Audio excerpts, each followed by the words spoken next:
Hey, welcome back to the MidFi Man. And what we're going to be doing today is talking a little bit about my vinyl journey. It's been 18 months. July of 22, June or July of 22, I bought my first album. I actually bought two albums on my first day even looking. Did not have a record player. So the statistic that came out last year saying 50% of the people that were buying records did not have a record player.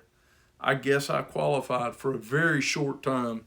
What did I end up buying? The very first records, Bob Seger's, Bob Seger and the Silver Bullet Band, Night Moves. Yeah, that's it. Can't hardly see it. Look, this thing is wore out. It was wore out when I bought it. I played it 10 times maybe. When I finally did get a Technics SLB2 just a few weeks later. In fact, I think I may have had it on the way. I had bought it on eBay and I had it on the way. No, that's wrong.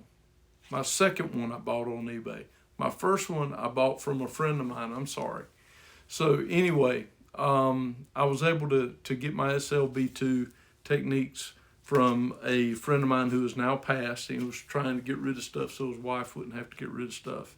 Guy had an album collection to die for, and maybe we'll talk about that sometime. I may go to his house if Miss Gwen would let me and show you some of it. There's probably 10,000 records. It's amazing. Had no idea the guy. Guy lives 5 miles from me. I've known him my whole life, and I had no idea. So anyway, Bob Seger, Night Moves, albums wore out. Paid $1 for it, 99 cents. And I like Bob Seger, but not a huge fan. Let's put it that way. But man, when it comes on the radio, yeah, I'll listen to it. That type of the deal. But Gordon Lightfoot, God rest his soul, I lost him last year. The Way I Feel. It's one. I don't think it's his first album, but it's one of the first. And this album looked trash too. Bad ring wear. It's if you're gonna scale it, fair, good, VG plus, very good plus, and all that. This would be more along the lines of good or fair, maybe fair plus. Both of these album covers, just terrible ring wear and everything. But I'm gonna tell you what. When I finally got my record player, I pulled this out, and this was the first one I played. No snaps, no crackles, no pops. The Rice Krispie treats were not there. Fantastic sounding album, and of course Gordon Lightfoot was sounding amazing. There are really good sounding albums that you don't really care to listen to. Especially we audiophiles tend to listen to things that we don't necessarily want to listen to, but we listen to it to test our system or whatever. Well, this is doubly good because you want to hear it. I had never heard it before. Some of the songs on here I had never heard before. Beautiful record, beautiful lyrics, of course, and he's known for that. My cat's tinkering over here and trying to get my attention, trying to get me to spend time with him on the couch. Just got home from work about an hour ago. So what happened over the next few months, rather important. I started getting on Discogs. I got the record player, got it set up. I was running the record player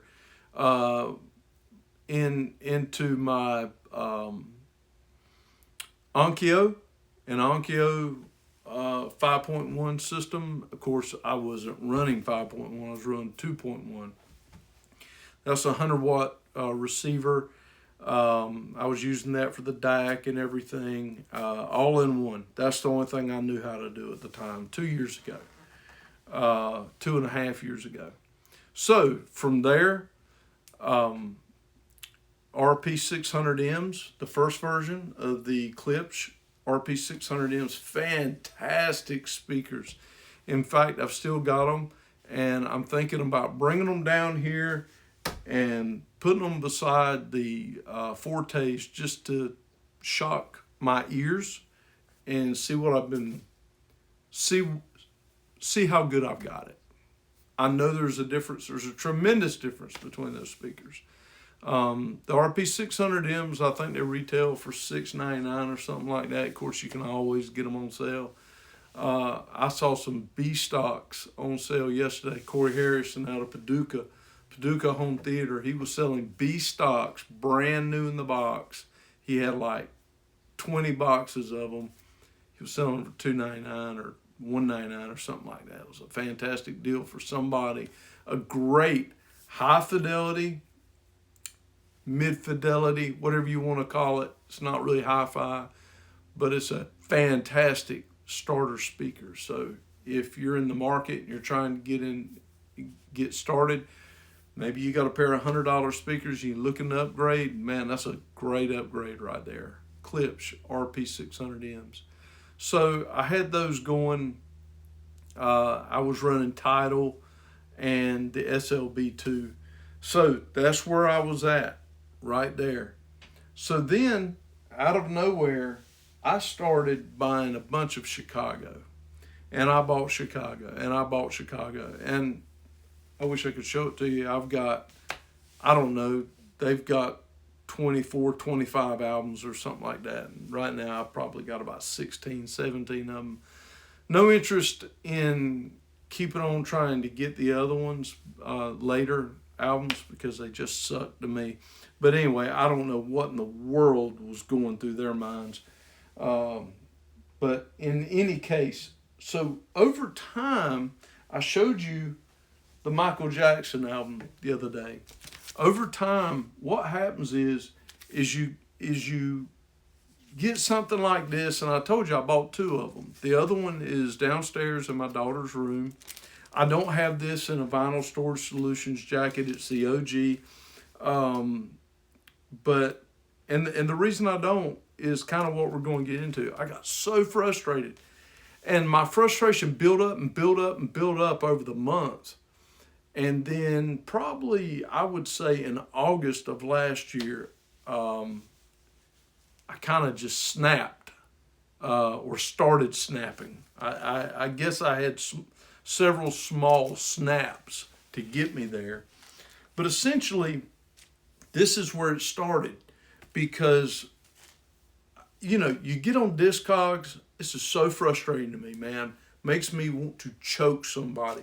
You get on Discogs and you say, hey, I'm looking, you put the filter on and you say, I'm looking VG or near mint or whatever. Oh yeah, near mint, okay? Or I think it may have said near mint on the media and VG plus on the sleeve. So I bought it.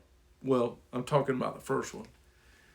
At the very best, it was VG, not VG plus on the media. And of course, probably good, not even very good, but good or good plus on the sleeve. Same thing with this one. The media is probably, at best, the media is probably a VG. You put it on, can you stand it? Yeah, if you want to listen to it and you really, you want to hear the music, yeah, you can put up with it. When you first put the needle down, you got that silent space before the music starts. It is snap, crackle, pop. It's almost dangerous to your speakers, almost. So, when this happened, when I bought this, the reason I bought this was because MoFi was coming out with their 1-step. So, and you know, I've got the 1-step. Here it is. Just got it back in first week in December, I believe. I think that's pretty much right. I do not have a set of box sleeves for this yet. This is terrible. I hate it, but it's what I'm dealing with right now. Vinyl Storage Solutions. I have emailed you. I love your products. Guys, they make amazing, amazing gatefold and dual pocket sleeves. I would not go to anybody else for that. But this stuff right here, no support, no, hey, if you're getting a MoFi one step, you're more than likely wanting to look at these two products. Nothing like that. Very frustrating, no support. I've sent them emails, nothing. So, again, back to this. This is the reason I wanted the OG. So I got the OG. I enjoyed the OG as much as I could. And then MoFi Gate happened. And if you're not sure about what MoFi Gate is, I'll try to link to some videos and so on and so forth in the description. But essentially, MoFi Gate is Mobile Fidelity had been telling everybody, guys, fast forward a little bit if you need to. I'm going to give a quick surmise for those who, summary for those who do not know what MoFi Gate is. But essentially, the word got out that they were using a digital step in the analog chain. They were going analog tape to DSD-256, and then going back to analog, and then to the lathe and making your disc. So making your vinyl. So I didn't know what to do. I didn't know how I felt about it. I do feel like that they were lying. They were lying. I mean, that's just what they were doing. But at the end of the day, I see more good than I see negative in what they were doing. Were they being deceptive? Yes. But I actually believe they were being deceptive mainly for the right reasons. If you can be deceptive mainly for the right reasons. It wasn't good. They shouldn't have done it. But they did do it. Essentially, you can't run that master back but so many times until it wears. And quite frankly, that's the way that cookie crumbles. You're going to wear out the master. So their idea was, hey, MCA or whoever it is not going to give us these masters but so many times. We can't cut but so many plates with these. Let's get this and get it on digital, and that way we can run 50,000 copies of this if we want to and not harm the master. So I get it. This is $125. I paid $25 and $35. Okay?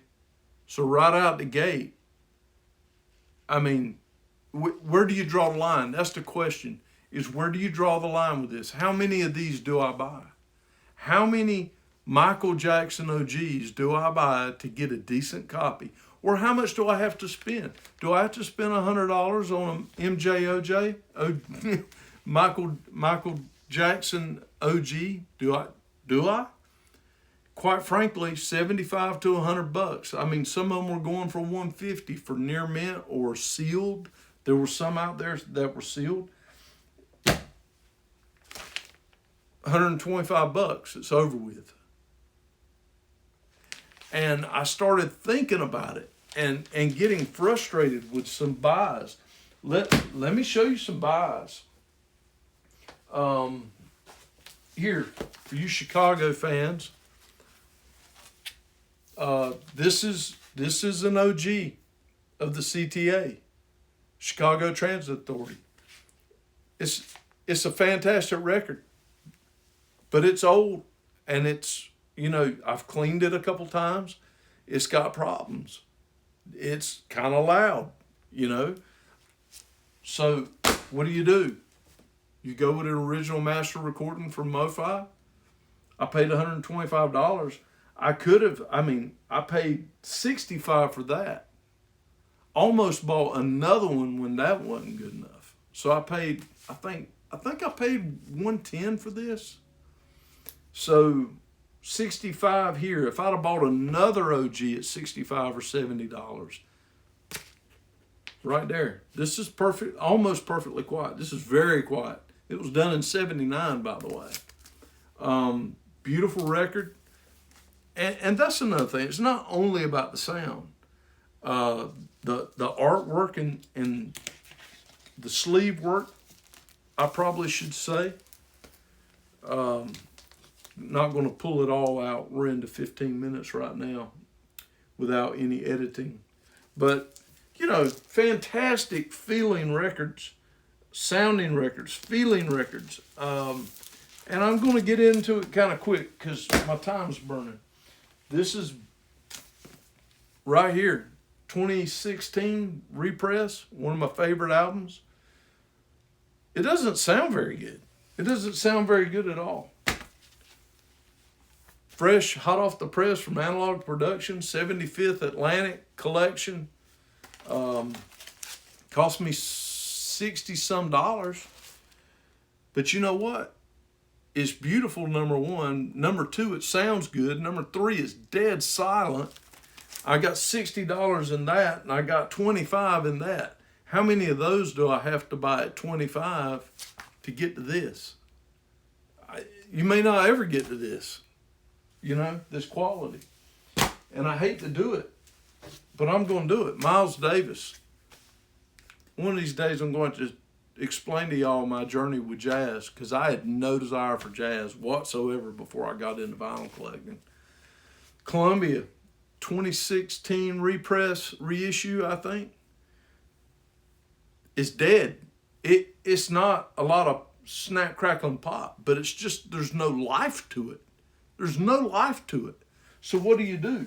Man, I mean, I bought the one step, and I like the one step, but I'm going to bring out the full gun. That's what you do. That's what you do, and that's $150. And you will hear me say this from time to time. This is not $150. This is $172 and 32 cents with my local tax code, tax rate, sales tax, and with shipping. It's $172 and I think 68 cents. So, but it is fantastic. Miles is here. I'm telling you, everybody, John Coltrane and the whole crowd, they're in the room with you. It's fantastic. Or, I mean, we could go into reissue hell. And what I mean is there's, I don't know, there may be over 100 reissues of this. Or do you just want to nip it in the bud and go to the masters? And, of course, we have Asia. I did the same thing with Asia. Now, I will say this. This is I think, a 1982 reissue. It sounds pretty good. But it does not sound like this. And nobody can tell you that this sounds like this. And from what I understand, there is no OG that sounds that good either. So, I don't know what to say, guys. I just got sick and tired of playing with it. Is it costly? Well, I just showed you a lot of money in freaking records. Right here between these two UHQRs, and I've got 1, 2, 3, 4, and John Coltrane's ballads came out today, and I'm sure that, well, that's already hit the credit card, but I'm sure that'll ship today. That's $172. And I could go on. I mean, I got others. Maybe I should do a part 2. We're at 19 minutes right now before editing. I'm telling you, I'm done playing reissue hell. And maybe that's what we need to call it. Maybe I'll call the episode reissue hell or repress hell. I don't know what to call it. Discogs hell. It's just not Discogs. I mean, I went to a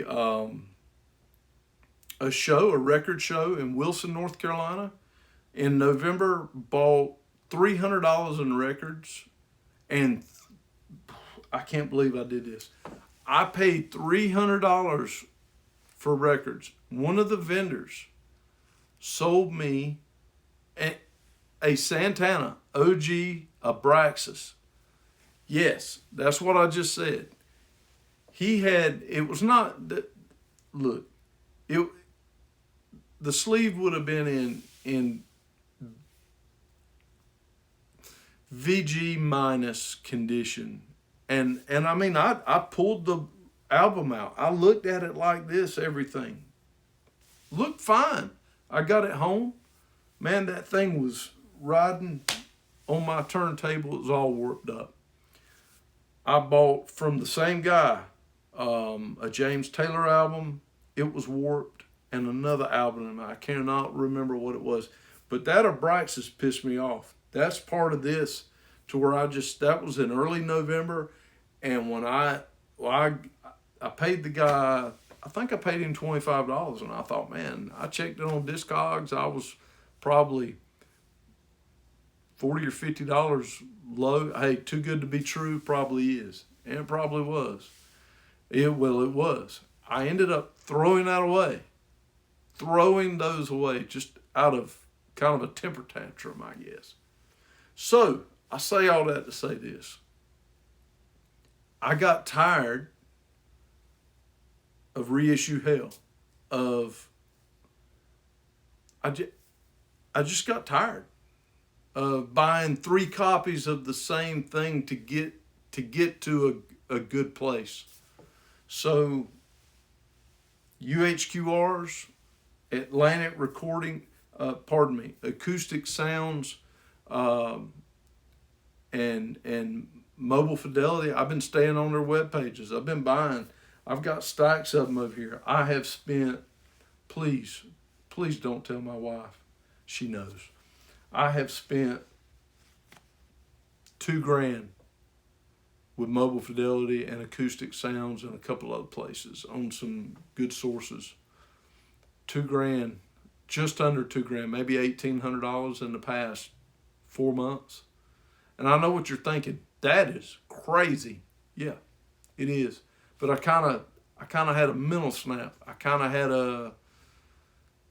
if I'm going to listen to that record, I'm going to listen to it. And I know it's better on vinyl than it is digital. I'm going to listen to it right. So it is what it is. I got a bunch more I want to buy, but I'm going to I'm slowing my roll.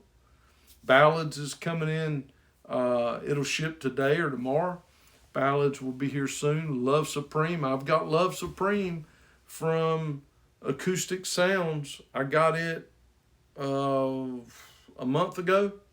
Fantastic sounding. May just stop there, but there's a fear of missing out. There's a FOMO in me that wants to go ahead and get the UHQR. They only made 5,000 of them. I probably am going to do that just out of a fear of missing out. But I'm telling you what, that AcousticSounds, that quality pressing is quality.